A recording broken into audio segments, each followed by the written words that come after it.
Peu après que le Sénat australien a fait passer des amendements à une loi que le Premier ministre Scott Morrison a mis beaucoup d'énergie à contrer, Morrison a tenté de tourner cette défaite à son avantage. Mon travail à présent est de faire tout ce qui est en mon pouvoir et dans le pouvoir du Parlement pour garantir que ce que le Parlement a fait pour affaiblir nos frontières ne se traduise pas en bateaux venant accoster en Australie. Les personnes qui essaient d'atteindre les rives australiennes illégalement par bateau sont interceptées et emmenées dans des centres de détention offshore. Les groupes de défense des droits de l'homme protestent que ces centres ne disposent pas d'équipements médicaux adéquats.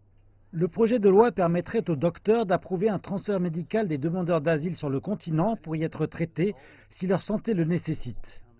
Ceci adresse le problème qui devient de plus en plus largement une question dans notre société, à savoir que devons-nous faire de ces personnes qui sont malades et que nous traitons extrêmement mal.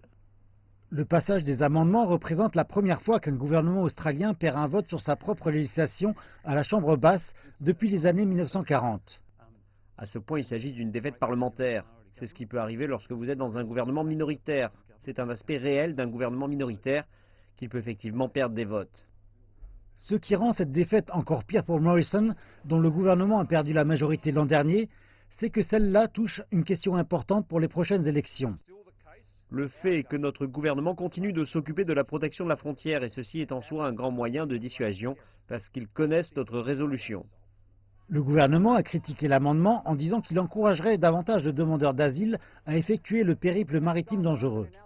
En fait, Scott Morrison a annoncé qu'il allait rouvrir le centre de détention pour demandeurs d'asile sur l'île Christmas afin de gérer ce qu'il affirme sera une augmentation des personnes qui s'introduiront clandestinement en Australie comme conséquence du vote.